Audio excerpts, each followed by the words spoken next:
1절부터 11장이죠. 오늘은 11절을 볼 차례가 됐죠. 그렇죠? 그래서 11절, 12절 두 절을 보도록 하겠습니다. 함께 하도록 합시다. 그러므로 내가 말하노니 그들이 넘어지기까지 실족하였느냐? 그럴 수 없느니라. 그들이 넘어짐으로 구원이 이방인에게 이르러 이스라엘로 시기나게 함이니라. 그들의 넘어짐이 세상의 풍성함이 되며 그들의 실패가 이방인의 풍성함이 되거든 하물며 그들의 충만함이리요. 아멘. 이제 여기서는 이후로는 이제 유대인들의 구원에 대한 이야기를 할 것이다 이렇게 얘기를 했죠. 그러면 저 앞에서 뭐라고 그랬습니까? 이렇게 된 것이 하나님의 멋대로다, 언약대로다. 그래서 모세의 그래서 신명기 29장을 가지고 왔죠. 그리고 선지자의 그래서는 이사야서의 말씀을 가지고 왔죠. 시편에서는 시편 69편의 말씀을 가지고 와서 그것을 이제 증거를 줬죠.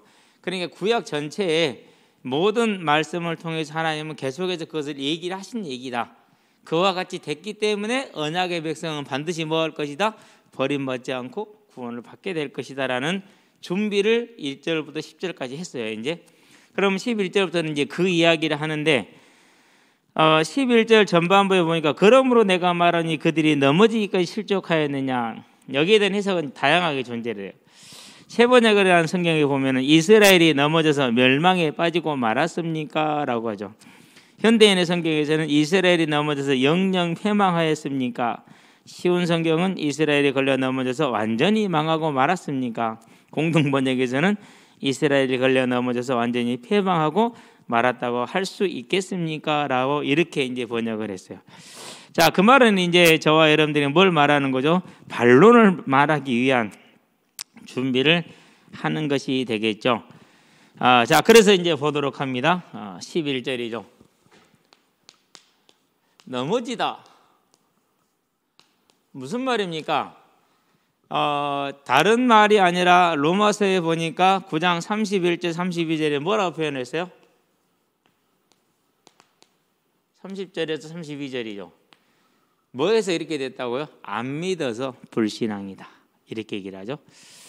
로마 10장 3절에서도 말하죠. 동일하게. 뭐 때문이다?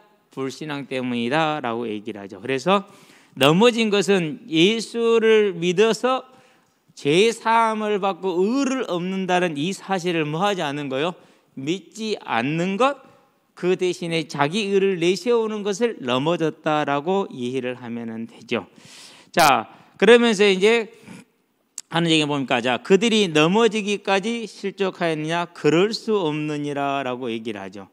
자, 그러면은 이제 나머지 이야기는 어떻게 될지 알겠죠. 이제 그럴 수 있다, 없다라고 얘기를 했어요. 자, 그들이 넘어짐으로 이렇게 얘기를 합니다. 그들이 넘어짐으로 구원이 이방인에게 이르러 이스라엘로 시기나게 함이라. 자, 그들이 넘어짐으로 그렇게 얘기를 했죠. 자, 이 말은 이제 우리가 어디서 볼 수 있냐면 마태복음에 보면은 10장 14절에서 뭐라고 얘기해서 14절인가 18절인가 정확하지 않네. 확인해 볼게요. 14절이죠. 자, 너희가 가서 복음을 전해라. 전하는데 믿지 않거든 뭐 해버리라고 그러죠? 너희 발에 먼지도 털어버려라 이렇게 얘기를 하죠. 자, 그러니까 이제 계속된 얘기 중에서 로마서 9장과 10장에서 말하는 불신앙을 지적을 많이 하고 있죠. 자, 이것이 사도행전에 보니까 한 번 나타나죠. 두 번인가 나타나는데 13장에 보면 뭐라고 나옵니까? 이제 13장에서 이제 복음을 전하는 장면이 나오는데 백부장의 집에서 이제 있었던 일이죠. 아니 백부장이 아니라 어디냐? 아덴 아니고 사도행전 13장이 막 바울이 지금 복음을 전하러 가서 이방인들이 듣지 않으므로 아니 유대인들이 듣지 않으면 뭐라고 그러죠? 그들의 발에 먼지를 털어버리고 가라는 이 말씀을 인용을 해서 그 얘기를 하죠. 자, 이렇게 뭐한 거지? 지금 이스라엘이 넘어졌어요. 자, 이렇게 넘어지게 하신 것 또한 하나님의 계획 안에 있다라는 것인데 저와 여러분은 그 사실을 알면서 다음을 보고 있습니다. 뭐 하기 위함이라고 했어요? 이들이 넘어지니까 누가 구원을 받았죠? 자, 이렇게 해서 이방인에게 가게 되죠. 이제 이방인들이 구원받고 하나님을 찬양하고 하나님의 구원의 은혜를 누리니까 뭐가 나죠? 식이 나게 하죠. 자, 그러면은 처음에 로마서를 시작을 할 때 이 부분을 몇 번 얘기를 했었죠. 어디다 그려야 될까? 이렇게 그냥 써놓을게요. 이방인이 아니라 유대인이 먼저 구원을 받죠. 아브라함부터 시작하는 유대인들이 언약을 성취하기 위해서 먼저 선택을 받았어요. 그런데 그 유대인들이 대다수가 지금 믿지 않고 누가 믿기 시작을 했어요? 더 많은 이방인들이 믿기 시작을 했죠. 자, 그런 다음에 지금 오늘 지금 우리 얘기하고 있는 건 뭐죠? 다시 이 시간 이후로 유대인들이 믿게 될 거라고 지금 말하고 있죠. 그들이 넘어지기까지 실족하였습니까? 아닙니다. 돌아올 것입니다. 얘기를 하는 것이죠. 이 구조가 지금 이제 11절, 12절, 15절 그리고 나서 또 17절에서 24절, 23절 그런 다음에 또 25절에서 26절 마지막에 30절에서 31절 유대인, 이방인, 유대인으로의 하나님의 구속 사역의 역사가 한 번, 두 번, 세 번, 네 번, 다섯 번, 여섯 번이 나와요. 그러니까 오늘 이제 우리가 앞으로 이제 한 2주 정도에서 2주나 3주, 2주 정도에서 보게 될 내용이 이렇게 나오는 거예요. 이 구조를 가지고 로마서 11장 11절부터 보면은 하나님의 이제 바울이 전달한 내용을 정확하게 볼 수 있다라는 것이죠. 자, 요 구조 11절, 12절, 15절 다 표로 그려줄 수도 있는데 뭐 굳이 그럴 필요는 없을 것 같고요. 자, 12절로 넘어갈게요.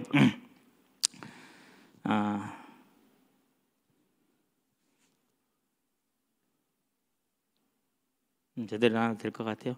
저 정도면은 뭐. 자, 12절에 가니까 뭐가 나옵니까? 이제 이스라엘의 넘어짐이 그들의 넘어짐이 세상의 풍성함이 되며 그들의 실패가 이방인의 풍성함이 되거든 하물며 그들의 충만함이리요 이렇게 얘기를 하죠. 분명히 11절에서는 이스라엘이 완전히 망했냐? 그럴 수 없다. 그들이 넘어짐으로 이방인의 구원이 이방인에게 이르렀고 그걸로 말미암아서 이스라엘은 식이 나게 하고 그 시기 때문에 다시 이스라엘이 뭐 할 것이다? 돌아올 것이다. 자, 그러면 12절에 이렇게 합니다. 그들이 넘어져서 세상이 풍성함이 되고 이방인의 풍성함이 되었다면은 이스라엘이 풍성하면은 어떻게 되겠느냐? 이 구조이죠. 썩은 준치도 맛있다고 그러죠. 근데 안 썩은 준치는 맛이 어쩔까요? 그렇죠? 그 얘기를 그렇게 생각을 하면 쉬운 것이죠. 자, 여기서 이제 실패라는 단어가 뜨죠. 군인들이 전쟁에서 패배한 걸 말해요. 네, 군인들이 전쟁에서 패배한 것을 말하는 것이죠. 그래서 어떤 의미를 가지고 있냐면은요, 그들이 이 실패를 아까 넘어짐하고 연결이 되는 이야기인데 불신앙으로 구원에서 떨어졌다라는 의미. 그런 다음에 그런 의미와 동시에 대다수가 불신앙으로 구원에서 떨어졌고 믿는 자의 소수가 극소수라는 의미예요. 그래서 이제 이런 두 가지 양면을 가지고 하나는 의미적이죠, 그렇죠? 불신앙했다. 그래서 구원에서 떨어진 것이다. 그러고 믿는 사람이 대단히 적다라는 양적인 면과 질적인 면을 얘기를 하죠. 자, 그런 다음에 실패란 말 다음에 뭐가 나옵니까? 이제 충만함이라는 말이 나오죠. 그렇죠? 충만함. 이것도 비슷하겠죠. 그러니까 자, 충만함이라는 말은 무슨 말이냐면은요, 완성되어진 것을 말해요. 그리고 그야말로 풍성함을 말해요. 완성되어진 그 의미에는 풍성함이 들어있어요. 그리고 많다라는 뜻을 가지고 있어요. 그 말은 무슨 말이죠? 이제 구원을 받고 구원의 의미를 풍성히 누리는 사람이 뭐하다? 많다 이 말이에요. 그래서 이스라엘의 실패가 세상과 이방인들에게는 뭐가 된 거죠? 이제 구원의 큰 복을 누리고 그들이 많다라, 많은 구원의 복과 함께 많은 사람이 믿었다라는 뜻이에요. 자, 이스라엘의 실패가 이 정도를 가져왔으면 그러면 이스라엘의 충만함은 어떻게 될까요? 그러면은 이스라엘이 충만하면은 지금도 이렇게 이방인들이 그 이방인 세상이 풍성한데 얼마나 더 하겠느냐, 더 크다 라는 것을 말을 하고 있죠. 그래서 9장, 10장, 11장에 지금 논의를 이제 마무리를 지어가요. 이스라엘이 하나님의 선택으로 말미암아서 저들이 믿지 않았다. 그러면서 혈통적인 이스라엘이 아니고 영적인 이스라엘이 이스라엘이다. 9장이죠. 10장은 뭐라고 말하죠? 이제 저들이 믿지 아니함으로 구원을 받지 못했다. 그래서 그러면서 이제 11장에서 뭐라죠? 그러나 그들의 그 버림과 그리고 불신앙이 이렇게 많은 풍성함과 충만함을 가지고 왔는데 이제 그들이 이스라엘이 충만해지면은 얼마나 더 큰 풍성함과 충만함이 세상과 이방인들에 넘치겠느냐. 복음이 편만하게 될 것이다. 마지막의 때를 지금 이렇게 얘기를 해주고 있는 것이죠. 그래서 이스라엘은 반드시 뭐하게 된다는 얘기요? 돌아오게 된다는 것이죠. 이것을 증거하는 것이 13절에서 14절이에요. 두 내용을 증거하는 게. 읽어볼까요? 자, 이렇게 얘기를 하죠.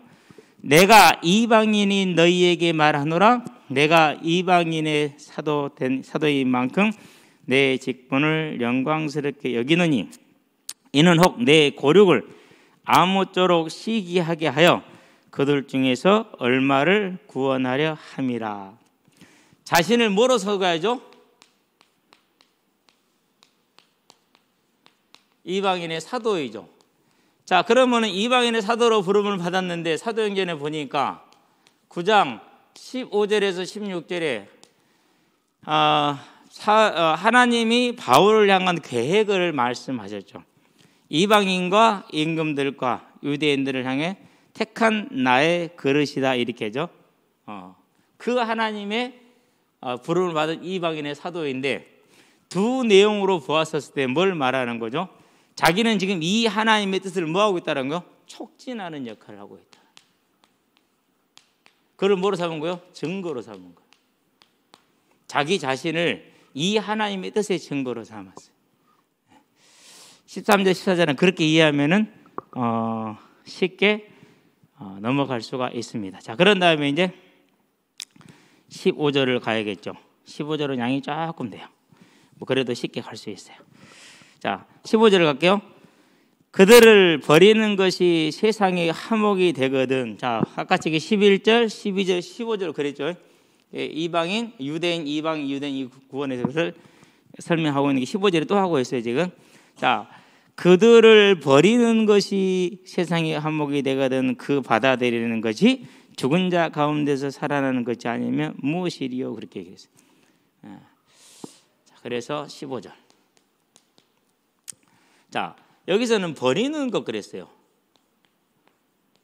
그런 다음에 받아들이는 것 그랬어요. 11절, 12절에서는 로마서 10장에 근거한 거죠.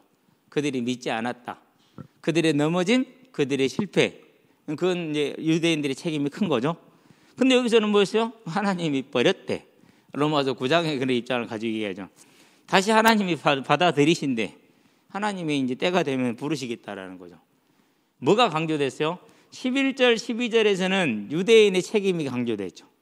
그런데 15절에서는 뭐가 강조됐어요? 하나님의 주권이 강조가 됐어요. 그러니까 9장과 10장에 대한 뭘 다 주는 거예요, 지금? 답을 다 하고 있는 것이죠. 그렇죠? 그래서 여기서는 하나님의 주권이 강조된 유대인의 구원을 얘기를 하고 있는 것이죠.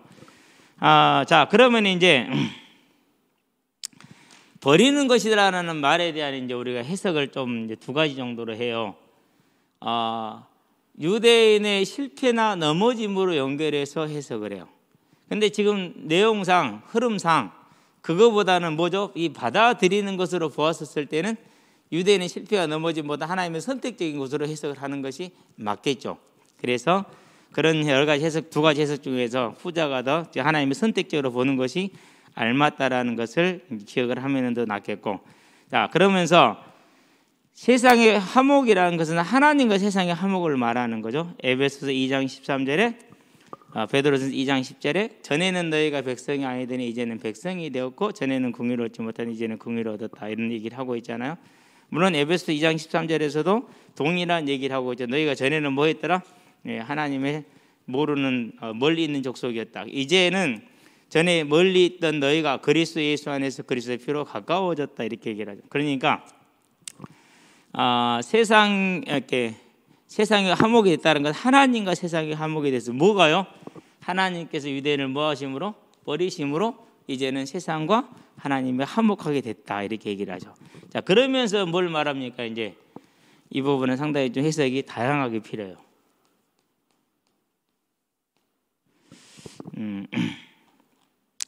15절에 자 그들을 버리는 것이 세상의 화목이 되든 그들을 받아들이는 것이 죽은 자 가운데서 살아나는 것이 아니면은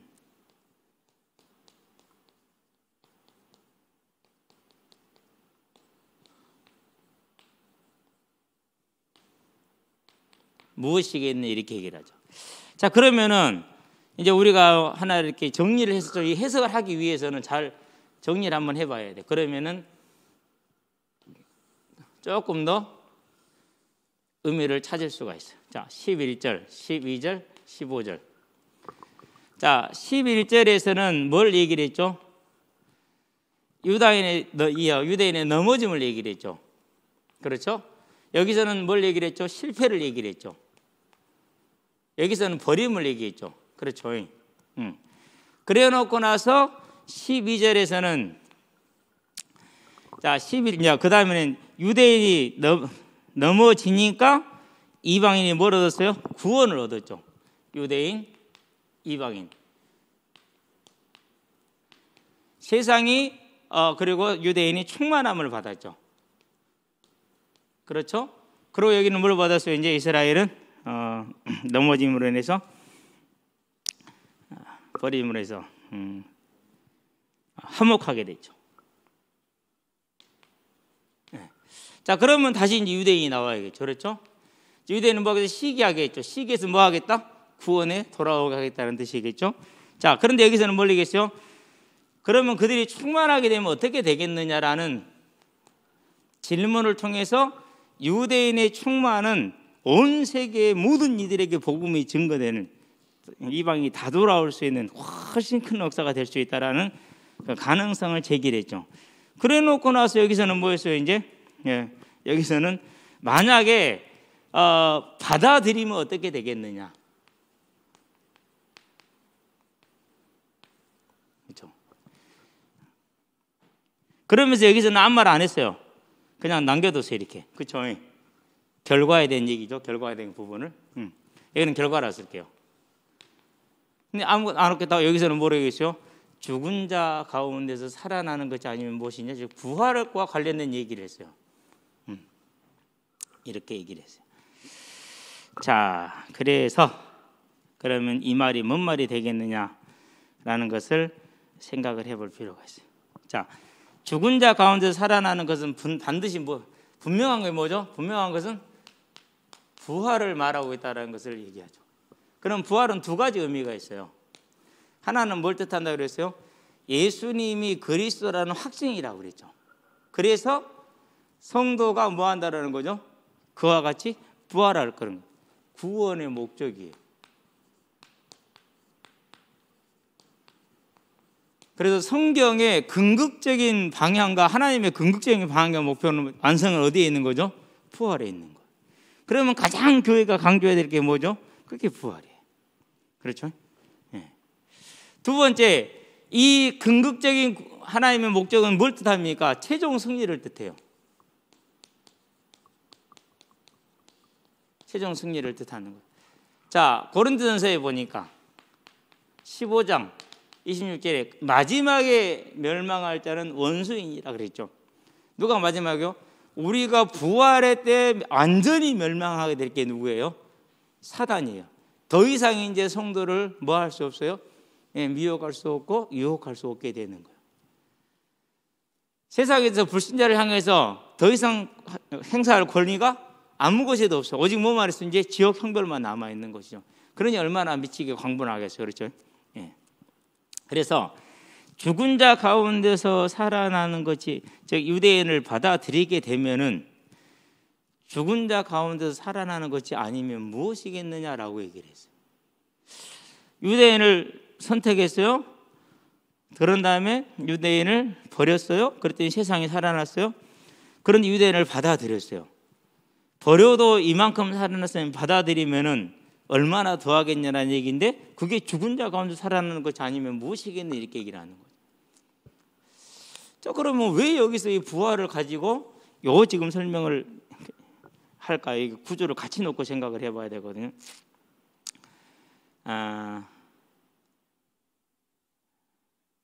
저는 이렇게 생각을 했어요. 고린도전서에 보니까 15장 51절에 부활의 때를 어떻게 얘기를 했어요? 부활의 성격이죠. 부활이 이루어지는 성격이 어떻게 이루어져요? 하나씩 하나씩 이루어져요? 안 그러면은 갑자기 이루어져요. 호련히 이루어져요. 51절 한번 봐봐요. 15장 51절에 이렇게 얘기를 하잖아요. 보라, 내가 너에게 비밀을 말해. 우리가 다 잠잘 것이 아니요 나 마지막 나팔에 순식간에 그렇게 해서.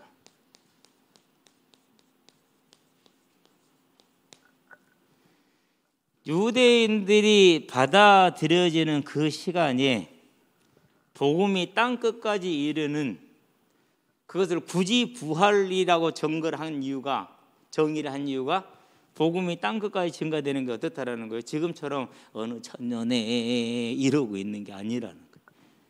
마치 부활을 한 모습과 같이 급속도로 빠르게 복음이 증거될 거라는, 하나님이 유대인을 받아들이는 그 시점, 그들을 다시 각성시키시는 그 시점, 그들에게 다시금 하나님의 은혜가 임하는 그 시점에 가서, 또 그들이 하나님의 은혜를 받아들이는 그 시점에 가서는 마치 부활의 모습과 같이 순식간에 이 복음이 어떻게 될 거라는 거, 온 세상이 편만해져 버릴 거라는 거. 그건 그러니까 우리는 이제 지금 봐서는 유대인들이 완고하고 안 믿고 그러잖아요. 뭐 돌아오고 어쩌다 이상한 사람 하나씩 돌아오고 뭐 그런 식이잖아요. 그러니까 어느 천년에다 이렇게 생각을 해요. 부활을 멀리 볼 수 있고 재림을 멀리 볼 수 있단 말이에요. 그런데 이마만큼 빠르게 돌아올 수 있다라는 것을 바울은 계속되는 증거를 통해서 확증적으로 지금 얘기를 하는 거예요. 확증적으로. 그래서 우리는 여기서 뭘 봐야 됩니까? 하나님께서 이루실 구원의 역사 가운데 오늘 항상 깨어 있어야 되는 저와 여러분들의 모습이에요, 이것이. 그래서 자, 죽은 자 가운데 살아나는 것이 아니면 무엇이겠느냐? 부활과 같이 유대인을 받아들일 때 모든 세계가 순식간에 하나님께 돌아오는 것이 아니면 무엇이겠느냐라고 얘기를 지금 하고 있는 것이죠. 자, 그래서 지금 우리가 시간을 빨리 가자. 오늘은 맞아, 24절까지 갈 수 있을 것 같아. 24절까지 16절부터 24절은 그렇게 내용이 많지가 않아요. 아직 30분 안 됐죠? 네? 딱 30분 됐어요? 그러면 마칩시다. 내 소원이요. 30분 안에 마치는 여러분의 소원이 아니에요. 내 소원. 자, 오늘은 여기까지. 그래서 11절부터 15절까지 유대인과 이방인과 유대인이 이렇게 반드시 이 구속의 과정이 있을 것이라는 것을 얘기를 하고, 이 다음에는 이제 구원받은 이방인을 향해서 하나님의 경고를 주죠. 유대인도 버렸는데 너희 안 버리겠느냐, 조심해라. 그러면서 유대인들은 반드시 돌아오게 될 것이라는 것을 얘기를 합니다. 저와 여러분들은 이렇게 알고 나머지 시간을 잘 인도받게 되길 바랍니다. 기도합시다. 살아계신 아버지 하나님, 하나님께서 이미 계획하시고 또 원하시는 뜻대로 모든 것을 이루시되, 이방인의 때 우리가 그 하나님의 계획 안에서 이처럼 하나님을 알고 구원에 들어와 하나님의 나라를 이루는 일꾼들로 쓰임받는 것을 감사를 드립니다. 분명히 하나님의 언약이 이루어질 것을 믿고 이제 다시 오려는 그 언약을 우리의 삶의 기준으로, 소망으로, 목표로 삼아서 오늘도 충성된 자로서의 삶을 살되 바울과 같이 또 깨어있는 성도로서 언제나 충성하게 하심으로 하나님의 나라를 이루는 귀한 우리 대학 청년들 되게 하시고 저들을 통해서 이루시고자 하나님의 모든 뜻이 이루어지는 아름다운 하나님의 은혜 입은 일꾼들 되게 하시기를 그리스도신 예수의 이름으로 기도합니다. 아멘. 이제는 우리 예수 그리스도의 십자가 대속의 은혜와 독생자 예수를 저희를 이 아끼지 않고 내어주신 하나님 아버지의 무한하신 사랑과 지금도 생명으로 의로 영화로 인도하시는 성령의 내주교통 역사하심이 오직 하나님의 계획과 시간표 안에서 구원받아 하나님의 나라를 알고 그 나라를 위해 온전히 헌신함으로 귀하게 쓰임받게 될 우리 모든 대학 청년들과 이들과 함께하는 모든 이들의 또 복음의 진로 위에 지금으로부터 영원토록 함께 계실지어다. 아멘.